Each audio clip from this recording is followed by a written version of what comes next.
नमस्कार साथियों, स्वागत है आप सभी का संभल स्टोरी पर। आज का सेशन बेहद खास है क्योंकि इस बार मामला है तालिबान से सीधी बात का। जी हाँ, भारत के विदेश मंत्री ने अफगानिस्तान में बैठे तालिबान के एक्टिंग फॉरेन मिनिस्टर मुत्ताकी से टेलीफोन पर बातचीत की है। और ये बात ऐसे वक्त में सामने आई है जब भारत को चारों तरफ से घेरने की कोशिशें की जा रही हैं। अमेरिका पाकिस्तान का नाम लेकर भारत पर प्रेशर बना रहा था, टर्की खुलकर पाकिस्तान के साथ खड़ा हो रहा था। तो क्या करे भारत? दुश्मन के दुश्मन को दोस्त बना ले। और लगता है यही किया गया, क्योंकि आज तालिबान पाकिस्तान को बिल्कुल रास नहीं आ रहा। और ऐसे में भारत का ये कदम पूरी दुनिया में हलचल मचा देता है। अब सोचिए, ये कॉल किन दो लोगों को सबसे ज्यादा चुभी होगी? एक पाकिस्तान के प्रधानमंत्री और दूसरा अमेरिका के राष्ट्रपति डोनाल्ड ट्रंप को। क्यों? क्योंकि यही वो तालिबान है जिन्होंने ट्रंप की अफगान पॉलिसी की धज्जियां उड़ा दी थी।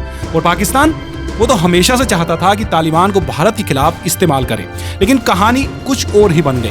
भारत और पाकिस्तान के बीच हाल ही में जो तनाव बढ़ा, उसमें पाकिस्तान का झूठ, उसका प्रोपगंडा बार बार एक्सपोज होता गया और भारत उसे हर बार करारा जवाब देता रहा। ऑपरेशन सिंदूर की गूंज आपने भी सुनी होगी। ऐसे में भारत का तालिबान से संपर्क एक गेम चेंजर बन सकता है। अब ध्यान दीजिए, तालिबान को आज तक किसी देश ने आधिकारिक मान्यता नहीं दी है, क्योंकि तालिबान को दुनिया भर में एक आतंकी संगठन के रूप में देखा जाता है। लेकिन भारत जैसे देश अब रियल पॉलिटिक्स खेलना सीख गए हैं। हमारा तालिबान से कभी कोई सीधा टकराव रहा ही नहीं। हमारा झगड़ा हमेशा पाकिस्तान से रहा है, वो पाकिस्तान जो अफगानिस्तान को भी भारत के खिलाफ भड़काता रहा है। तो ऐसे में भारत के लिए ये विन विन सिचुएशन बन सकती है। हालांकि कुछ लोग सवाल उठा सकते हैं कि क्या तालिबान ने कभी पाकिस्तान के साथ मिलकर भारत के खिलाफ कुछ नहीं किया? लेकिन दोस्तों, वक्त बदलता है और कूटनीति भी।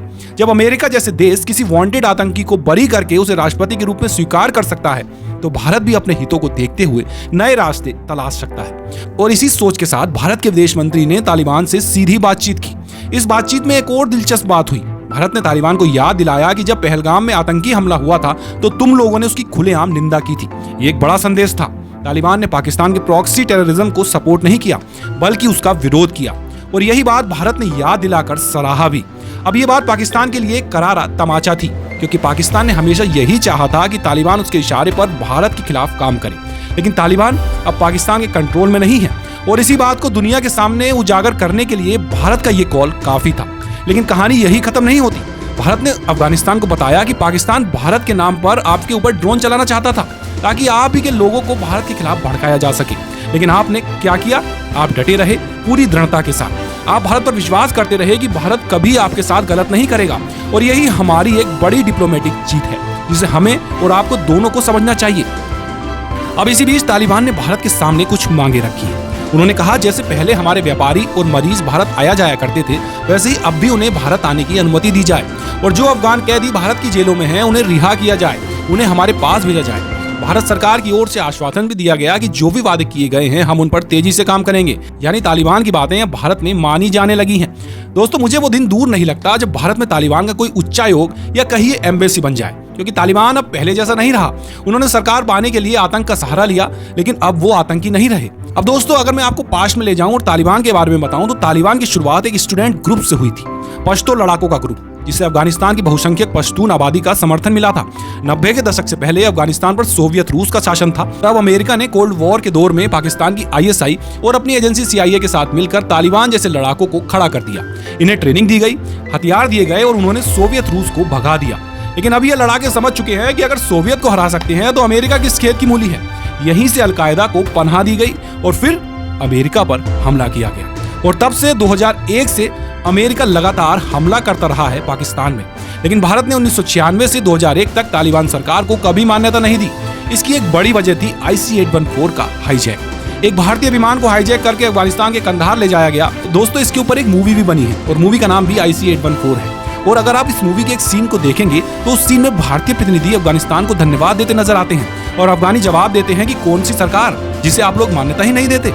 अफगानिस्तान को हमेशा से मलाल रहा है कि भारत ने तालिबान को कभी स्वीकार नहीं किया। खैर, फिर अमेरिका आया ऑपरेशन एंड्यूरिंग फ्रीडम लेकर। अलकायदा के नाम पर सब कुछ तहस नहस कर डाला, अपनी मनमर्जी की सरकार बनाई और दुनिया को उस पर भरोसा करवाया। भारत ने अमेरिका के कहने पर अफगानिस्तान में बड़े इन्वेस्टमेंट किए, सड़कें बनाई, स्कूल खुलवाए और सेंट्रल एशिया तक पहुंचने का रास्ता तैयार किया। लेकिन यह सब ज्यादा दिन नहीं चला। तालिबान फिर सत्ता में आने लगा और आखिर में अमेरिका को कतर में बैठकर तालिबान से समझौता करना पड़ा। डोनाल्ड ट्रंप ने तालिबान से हाथ मिलाया और कहा, हम 20 साल युद्ध कर चुके हैं, अब अफगानिस्तान छोड़ना चाहते हैं। और अमेरिका निकल गया। लेकिन ट्रंप सारा क्रेडिट ले गए। तो बाइडेन ने एक चाल चली। उन्होंने सैनिकों को तो बुला लिया, लेकिन कह दिया भैया हथियार वहीं छोड़ देना। अब क्या हुआ, तालिबान के हाथ आ गए अमेरिका के अत्याधुनिक हथियार, और जैसे ही दुनिया में कोई घटना होती, लोग ट्रंप को कोसने लगते। इसी बीच पाकिस्तान में इमरान खान सत्ता में थे, उन्हें बड़ा मजा आ रहा था, हथियार भी मिल गए, लड़ाके भी तैयार थे, बस उन्हें भारत के खिलाफ भड़काना था। लेकिन तालिबान ने यहाँ समझदारी दिखाई। उन्होंने कहा हम सत्ता के लिए लड़े हैं, कश्मीर के मामले में हम भारत के खिलाफ नहीं हैं। भारत ने भी जिम्मेदारी निभाई, भले ही तालिबान की सत्ता आई हो, लेकिन गेहूं भेजना बंद नहीं किया। पाकिस्तान से भिड़कर भी भारत ने मदद जारी रखी। फिर अमेरिका को इमरान खान से दिक्कत होने लगी, क्योंकि वो रूस के करीब जा रहा था। नतीजा, इमरान खान की सरकार हट गई और शहबाज शरीफ सत्ता में आ गए। और अब अमेरिका चाहता है कि पाकिस्तान तालिबान पर वही दबाव डाले जो वो चाहता था।